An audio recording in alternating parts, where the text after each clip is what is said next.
West Bromwich Albion 1, Birmingham City 1. For 60 minutes, the Baggies looked dominant. By the end, I've just torn myself away from my telly to come here, where there's a big picture on it of Ryan Mason's face, looking like he's licking piss off a thistle. My name is Simon Brew, and this is Thoughts on the Blues.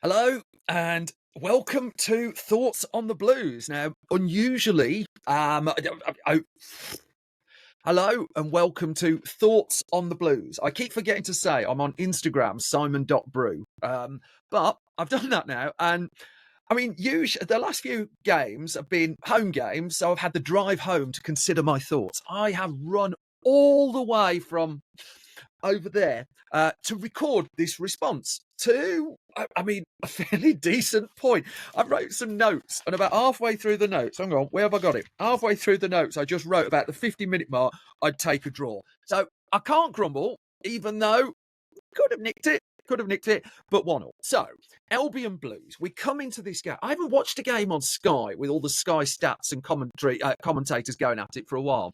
So, I mean, they just bombard you with it, don't they? Albion have got, 4 from their last 4 points from their last possible 18. You're just like, oh, God, that's got 1-0 Albion written all over it, hasn't it? There's Birmingham with a 5 away goal, the lowest expected goals of any away to expecting goals.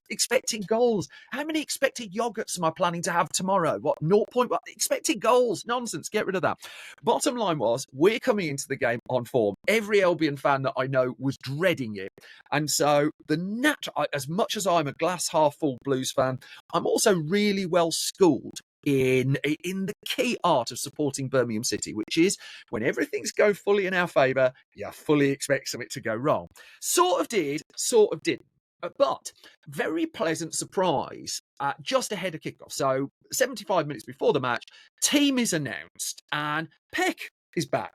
So you remember, was it when Glenn Hoddle was like England manager and he used to get people to limp off in training in case someone like Marco Bielsa was watching or something like that, just so the opposition would just say, oh, yeah, you go walk off with a limp with 5 minutes to go. Have we been doing that?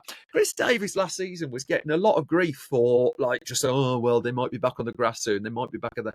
But then the upside of that is he pulls a surprise with his team selection that we've got this player who's had a terrific run of games, a terrific run of performances, who apparently dislocated his shoulder. There's Clinton Morrison on the cosy sofa. So, I was out for weeks. We know you were, Clinton. And Peck's back in the team. I was just like, well, that bodes well, 1-0 Albion.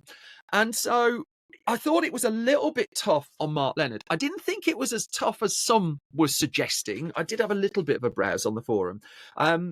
As much as I delighted in the 4-1 win over Norwich, and as much as I think Leonard had a really good game, I can't lose the fact that 4 or 5 times in that game, they marauded through our midfield. They were able to carry the ball straight down the middle of the park, 40-odd yards, something like that, on numerous occasions. And I wondered if part of the selection of Peck there was to kind of nullify that a bit, which sort of worked, but then Albion just went wide instead, and we had a whole other fleet of problems.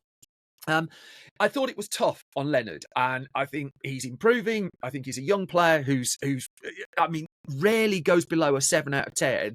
What a luxury we've got, though, that Davies is in a position where he can drop a player because he's got a better player back. I know was it a quality choice for that match? I don't know. How did Peck recover from his shoulder that quickly? Has he been off to like one of Tom Brady's magical hospitals or something like that? Barely seen Tom Brady. Right, let's face it, we've barely seen him this season so far. And there's a strongly rumoured another season of the documentary coming. So he's got to be involved some way. Maybe he's mixing up some herbs in America or something, slapping them on Peck's shoulder. He comes back, plays midfield. Don't think it was Peck's game, in the best game in the end, actually. And I thought at first, I was just like, have we called this right? I think by the end, on balance, probably did. Then it's just like, I was kind of curious. I mean, Albion came into this not. I mean, one of the sad things about recording this video straight away is I don't get to listen to the WM phone in, where once you've got past the same 2 callers who seem to get in all the time, good luck to them, etc. I would expect a succession of not very happy West Brom fans on that phone in. And if you'd have stopped the game at an hour, I mean, it doesn't work like that. But if you'd have stopped the game at the hour, hosted the phone in there, they'd have been jubilant. They'd have been thrilled, you know. But that ain't how it works. And so the game begins, and I mean, they've got Malumbi out, who was sent off at the weekend against Coventry. And they brought in Toby Collier. I don't know much about the Albion team, but I know, I mean, Collier's barely had a scratch this season. So you're sort of a bit of an unknown quantity. And then we've got Pecky. You're just thinking, at the very least, we're going to give this a game. A lot of the time, in days of Championship old, we turn up at the Hawthorns in hope. But we're just like, no, we should be giving them a game. And by the end, we did. But fair dues to Albion. I know, oh God, I know some Albion fans will be watching it. I know some Albion fans. This isn't for you, Albion fans. You know, take your point, be happy. You know, sort of. But they approached it. It was almost like an inverse, I thought, of the Norwich game on Saturday. In that we shot out the traps at Norwich, just went for them, and then slightly took our foot off the gas, giving them like a little bit of a foothold in. Obviously, the goal's different, but in terms of the pattern of the game, slightly different. I think Albion also were less generous than Norwich in that Albion put more players in their penalty area. They're such killjoys. They're such... Oh, sorry. Oh, what's that, ref? No, I got your earpiece. What's that? And so, I mean, in what, 4 of the last 6 or 7 games, we've had a shot in the first minute. Not a chance here. Albion banging out at us, and it was they who had the shot inside 50 seconds. And I reflected on Saturday that I mean, we should have been 3-0 up against Norwich in the first 10-15 minutes. I don't think we'd have had many complaints. Would have complained, but on balance of the game, if Albion had got 2 or 3 goals in that opening passage of play, I thought I turned up to this game, I listened to the Albion fans on the radio, expecting to watch the kind of football that makes Tony Pulis and Sam Allardyce just drool and dribble with joy and just like double their Sky Sports subscription. I thought Albion looked quite sharp. I certainly think they looked up for it as well. They were pressing us. They had lots of the possession in front of those nice empty seats at the Hawthorns. And I thought they were giving us all sorts of problems. Now, countering that, as much as they were having lots of possession, swarming forward, there weren't many shots on goal.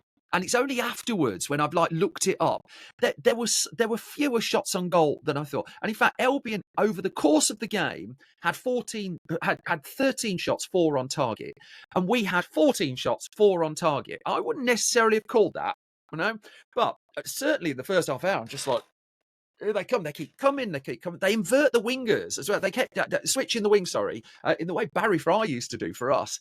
And it was, they just looked dangerous. Mikey Johnston, the bloke, apparently they subbed off half-time on Saturday. Why couldn't you sub him off here? Why try and spoil all my fun? I wanted to win. I had a rotten week. I wanted to win. And, I mean, we looked like the away team. Really, we looked like the stereotypical away team, sitting back, letting a team come at us. Beadle had a couple of early stops, and one of which didn't look comfortable at all. I mean, he had a really unorthodox punch on Saturday. I think it was from a corner or something like that, where he just we've got the ball out, but I don't remember that on the training videos. This time, just a relatively unconvincing save, but still didn't go in the goal. I was quite happy. There were moments, though, where they were just coming forward and exposing Iwata at right back. Now, Iwata at right back has been something of a revelation, I think, but they'd done their work here. And certainly in the first 20, 30 minutes, they were doing a number on him. They knew that they could put Winger up against, effectively, call it what it is, an inexperienced right back, a non-specialist right back, and cause all sorts of problems, and duly did. I mean, when they were coming down the wing, I was just like, if they could cross the ball, we might be in trouble here. But thankfully, were that great at crossing the ball. I think also credit to Clara and Nyman, coming to them, because I think they were just quite good at getting the ball out. It was frustrating how many times Albion were able to get so far up the pitch and get a ball across, but at least on the whole, we were dealing with it, with the exception of a couple of early chances, not least the one that goes in the goal. Now, by the time Alex Mowat has put the ball in, let's credit it to him, on 12 minutes, they'd had a couple of chances they'd snapped at, and they could have been ahead already. Mowat gets the ball And Mo is the kind of player like who looks up for a derby. He's like a little bit of a less irritating Robbie Savage or Grealish. Um, the kind you want on your side in a derby because he actually looks like he cares about it. We've got a few of those as well. But the amount of time he has to put in a relatively unconvincing shot. But in true old style Emil Heskey way, if you don't have a shot, it can't deflect off the defender's foot and go past the keeper and give him no chance whatsoever. 12 minutes in, Albion, a goal up.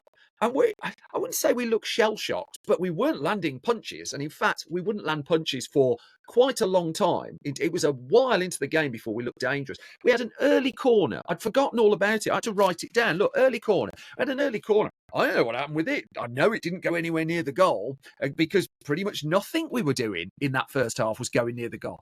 We had Marvin Dukes up front. I mean, I hope he does something in the second half. Because in the first half, he was just nowhere near. The Sky commentators just kept, well, he's not fully fit yet. Well, sooner or later, he's got to be fully fit. It's November. He's had this run of games now. He's looking like relatively up for it. I just think Albion played him well. I thought in the first 25, 30 minutes, Albion was sharp. They were snappy. They were on it. They weren't letting us do much at all. And then they made our mistake. It took them a little longer than usual to make it, but they made our mistake, which is the soft underbelly starts to get slightly exposed. So my working theory of this season is that Blues are really, really good for the first 25 minutes, usually. It's not this game. And then, particularly at home, we'll go for, and then you've got that little 15-minute gap before the end of the first half, where if you're gonna hit back at us, that's your time. That in across the whole 90 minutes is to me when we look the most vulnerable. And I get it because you come out the traps, you can't keep high intensity for 45 minutes, and so Albion notably shifted down 2 gears. I don't think we took a lot of advantage of that. I mean, Dukes had a header on 26 minutes. I've written here. I think it was from a Roberts cross. Peck had an effort where he shot and probably should have put it across the box, but then I remember the goal he scored a couple of weeks ago from pretty much a similar position. So also Peck scored like 2 goals. It's just like, that's more than Kyogo. You can't blame. I'm not slighting a Kyogo. You can't blame him for having a shot. So there's a couple of we're coming towards the end of the first half. I have to say, as much as sorry, ref. As much as I'm really positive about it, I thought we were in a bit of trouble here. I didn't think it had the kind of the cloak of Bristol City. Again, which is the fear, isn't it? Where a team goes 1-0 up against us and we just don't have a shot. We're really good in 2/3 of the field, terrible in the last third. I don't think it had that. I think it was starting to look like it had a little bit more of the Leicester game, but it just took us longer to get into it. In that Leicester get this early goal, in that case, because of a Laird mistake. Albion, because Nyman's just like, Nyman had another go at deflecting one in, to be fair, but you can't criticise him for it. Gets his body in the way of the ball. If it happens, it happens. But in the Leicester game, we then go at them and just get picked off right at the end. And at the 35-minute point, if you'd have asked me which way the game was going to go, I would have said, when I lose it 2-0, we'll be down to 10 men. Because the other worry in that first half was the 2 bookings. So you've got Iwata gets a booking. And I think Albion fans will, they're already messaging me, so I can say this with some certainty. I think Albion fans will be wondering why Iwata was still on the park. All I would say there, and I have suggested in the past, Birmingham players have been fortunate to stay on the park. All I'd say in the case of Iwata is the other offences just look really minor to me. But on 33 minutes, he was on a booking. And if I've got this right, and again, I'm recording this straight after the game, that puts him out of the Watford game on Monday. So Bright Asai Samuel might he's likely to come back into the back four for that. Be interesting to see how Davies approaches it. Also, Clara had done one of his trademark protesting, definitely didn't do that to you moments, but got his booking. So he's one away. And so there was a bit where the Sky cameras cut to Cashin warming up. Because after Neumann went down injured at one point. And he's just like, we've got this coming. We've got Cashin and Robinson at some point before Christmas. They're going to be on the field. And they're going to have to come a point where we have to try one of them, I think. This wasn't the game for it.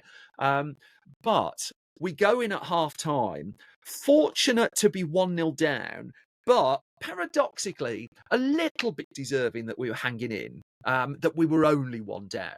I think I couldn't have quarrelled if Albion had gone in 2 or 3 up. I think there was more doggedness in the defending than I instantly gave us credit for. It's only as I'm thinking about it now, just like people were putting feet in, they were throwing themselves in front of the ball. In fact, Mowatt's goal came because someone basically put his foot in front of the ball trying to stop it.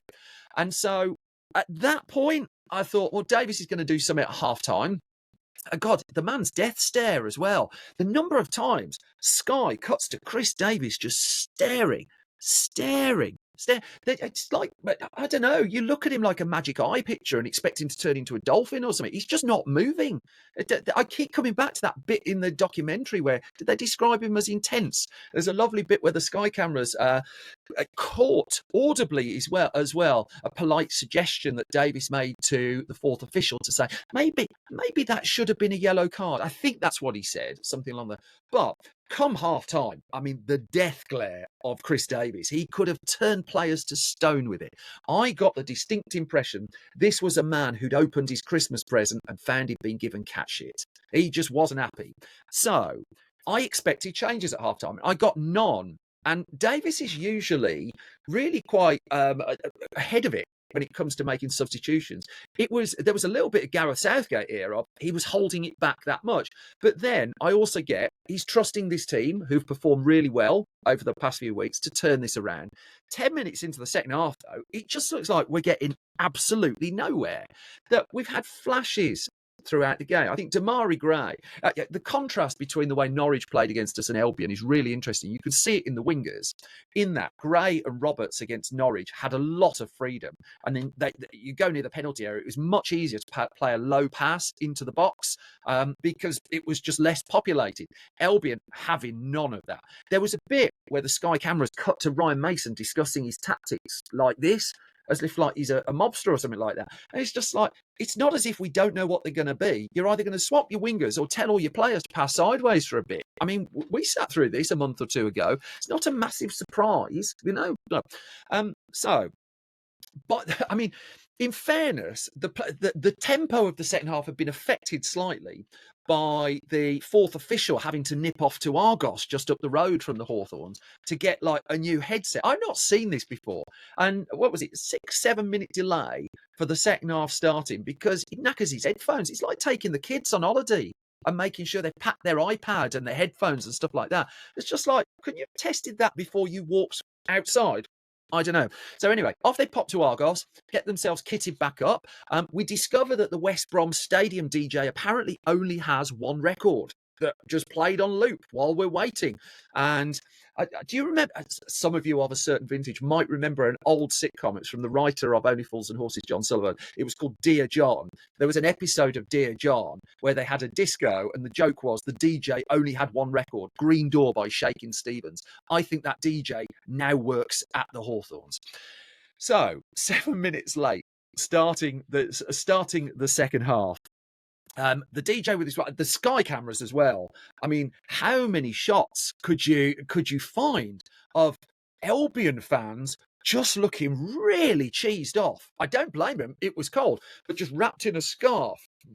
Looking as if like the dog's just shit in his shoes or something like that. I mean, every single one. Occasionally, you found someone who looked like they had a drink, was having a bit of a bop.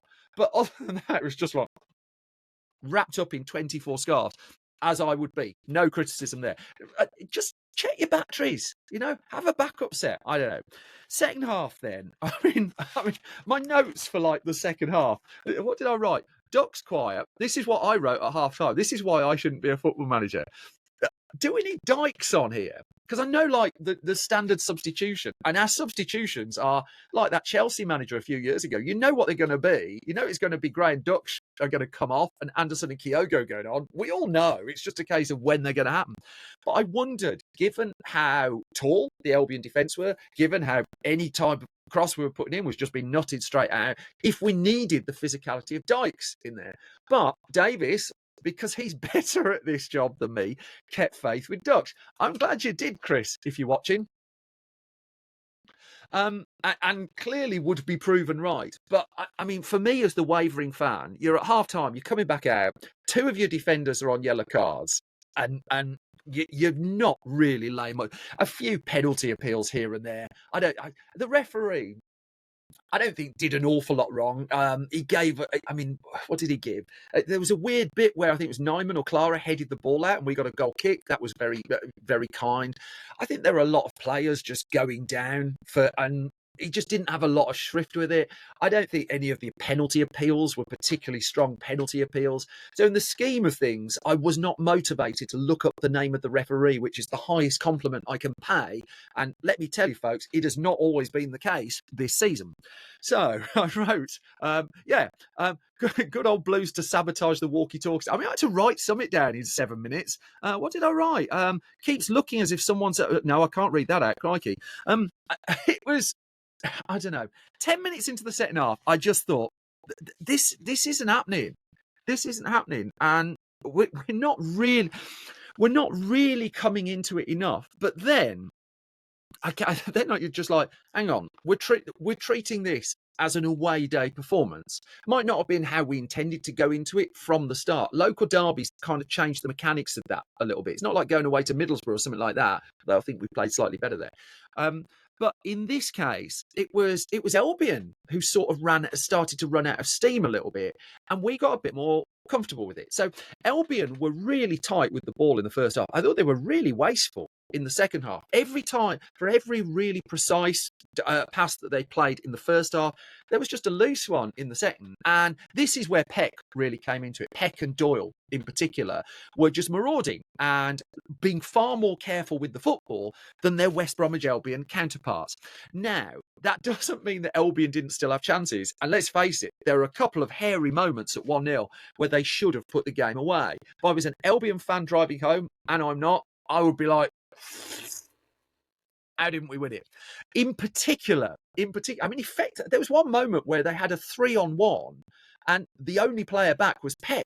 And you're just like, oh, here we go. Stano runs, 60, 70 yards back to intercept the ball. Incredible. That is a team player. You know, Stansfield, when he's not scoring goals, occasionally you get the, oh, is he worth the money and stuff like that.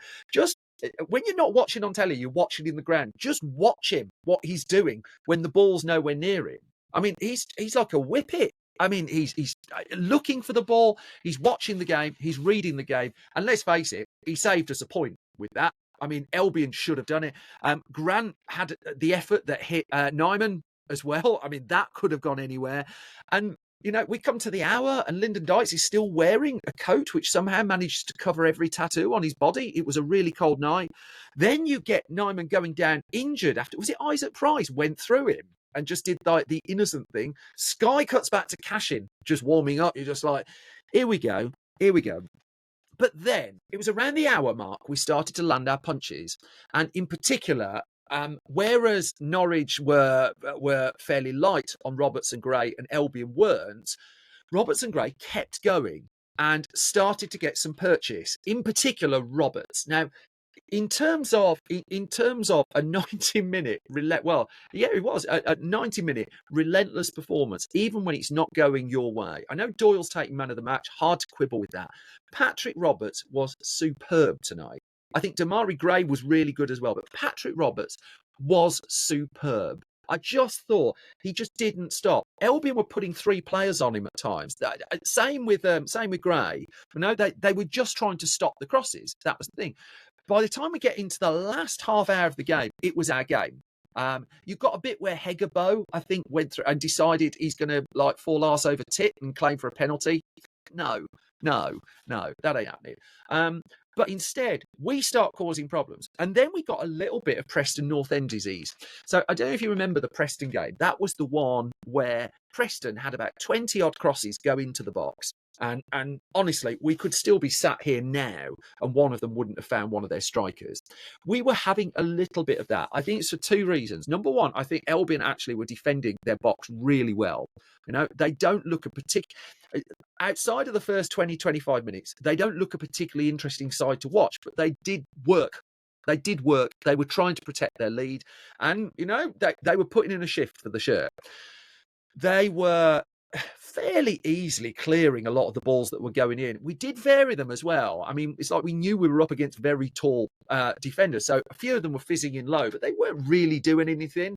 They weren't causing problems. I don't remember Griffiths having many dramatic saves to make, apart from right at the end. Again, we're coming to that. And, we finally get to the point. So when was the Stansfield bit? 65-ish minutes, was it? 63, 65-ish minutes, where Stano's come through and stops them. Then a few minutes later, Price has had the effort and stopped them. I wrote down Preston crap crosses. Yeah, we have a bit. Oh God, I'd forgotten about this. Only happened half an hour ago. We had a bit where a cross goes in and Christoph Clara met it a peach, a brilliant header, just sailed past the post. It was our post. And I have to say, in hindsight, it was a terrific piece of defending. But you look at the game and the moments of the game. What makes a promotion contender? What makes a mid-table team? What makes fans ring up the phone in a bad mood? And I mean, long story short here, Albion just weren't putting their chances away. And again, I've only watched, it's the only time I've watched them this season. They didn't look like they were going to. They got a deflected goal. They caused us an awful lot of trouble. But there wasn't, like, after the one goal they got, an amazing stop. There was the Stano running back bit, but that just stopped the shot. And I don't know, for the players they had on the pitch, it felt a bit like us against Bristol City. I don't know. Again, I've only watched them once. I just found. Then comes the magical moment. This is why I'm not a football manager. 77 minutes we get this free kick. So 78 minutes. So you look at the turnaround of our season, and these are two clubs that feel like they're passing in the night a little bit here. One's going one way, one's going slightly the other way. You could swap the fan complaints we were having in September for the ones West Brom fans have been having now. You know, that in September, October, we're not scoring from free kicks. We're not causing a problem. We don't look like we're blah, blah, blah, blah. Now, I mean, rotating Doyle and Cochrane on dead balls has really worked. Doyle's delivery for the free kick, really good. Then Marvin Dux, the apparently not fit Marvin Dux, who, let's face it, had sweet FA impact on the game up until this point. It is the joy sometimes of being a striker that when your moment comes, as long as you take it, nothing else you've done in the game matters. In the case of Dux in this game, I thought he looked slightly off it. I mean, it might be that there's a slight fitness thing. I don't know. It might be knackered after Saturday. I don't know. But cometh the hour, cometh the duck. At first, I mean, I couldn't quite work out what happened. It was the replay where you just see what a delicate, clever header it was. Boom, 1-1. And you're just like, if any team's going to win this now, it's not going to be the Albion. Now, I don't think Albion folded, actually. I don't think their heads went down. But I do think we just, like, really looked a lot more dangerous at this point. So, I mean, we were going for Roberts again down the side, causing all sorts of problems. And Davies holding back the substitutions till really, really late.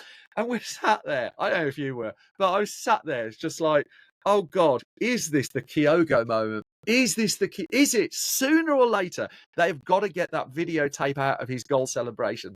And so 83rd minute, it was 83rd minute before our first substitution. It was the substitution we knew was coming. On comes Kyogo for Dux. On comes Anderson for Gray. I don't think Anderson had much of a footprint on the game. Kyogo nearly wins it. Instinctive shot. When he's not thinking, just goes for it. You're just like, oh, that would have been the fairy tale. As it turned out, the fairy tale nearly followed in the 89th, 90th minute. Two efforts on goal all of a sudden. Stansfield saved by Griffiths. Iwata comes straight back to him, instinctively knocks it back. Double save off Griffiths. I did think at that point, yeah, that's probably our lot. Now, it sort of turned out that way, although Mowat did have another chance. Leonard comes on at the end and gets 2 minutes from it. The referee blows his whistle. Albion 1, Blues 1. I'm sat there thinking, yeah, I wrote down 10 minutes into the second half, whenever it was, I'd take a draw. I would have taken a draw. I think there's there's about, I don't know, it's a 1.5 step forward, 1 step back performance. Firstly, our last 2 away games, we've looked better for periods of the game. We don't look toothless anymore. Tellingly, in both those away games, we found a way to get a goal. If we could get 2 of the buggers, we'd be absolutely laughing. But in the case of Middlesbrough, could have gone either way. In the case of the Albion game, we had to dig in. Just to stay in it for the first half. We had to ride our luck. Let's call it what it is. There's no point like flowering it up. We got our chance. We took our chance. We saw the game out. We got a point out of it, an away point. And so, I mean, we're still a little bit away from getting this away voodoo thing off our back and to stop Sky putting up more charts of how crap we are away from home. However, I thought this was a pretty decent away day in a local derby that the opposition were clearly very up for. Worryingly at first, I did wonder if they were a bit more up for it than us. But by the end, I didn't quite think that. But there was just a little bit when they were coming out. You're just like, no. And I look at the league table now. And again, let's go back to September when people were saying, Chris Davies, is he the right person? Is this like the right man? And so when we were down, in 17th place, where coincidentally, that's where West Brom are now. West Brom, 17th, 22 points. Even they're 7 points above the relegation zone. But we are in ninth, 25 points, a positive goal difference. We are 2 points off the playoffs, 5 points off second place. I am not suggesting that we're going to get second place. I'd be thrilled if we got the playoffs. My point is, we are looking like a much better championship team who have managed to ground out a result tonight when it wasn't really our best day. I think we were a few 6 out of 10s, but still, I still think people were grinding away, working away, even when it wasn't quite going their way. Up against a team that was set up to nullify us, and did for large parts, but we found a way to get a point. And that's what's going to keep us, I'll make a prediction, in the top half of the table at the end of this season. I still think we're looking at, told you I was glass half full, our highest championship finish since, the Chris Hughton season. And I mean, I know there's a subset of Blues fans who've come in thinking we're going to do an Ipswich and go straight up. I'm a bit more down to earth than that, but it's the hope that bloody gets you, isn't it? And I've seen enough in the last 4 or 5 games now, of which we've won 3, drawn 1, lost 1, to think A, we can score goals, B, we can recover a losing situation, and C, we might actually be getting quite good at this championship lark. Now I've said that, you watch this home game against Watford on Monday night. Don't send me this video back if it all goes wrong. I'm just relieved to get out the Hawthorns, my front room, with a point. I think it continues to be a decent run for the Blues. I bet 2 things. I bet Chris Davies is still scowling. I don't think he's going to be overall that thrilled with it. I bet the referee's still looking for the battery for his bloody earpiece. See you next time.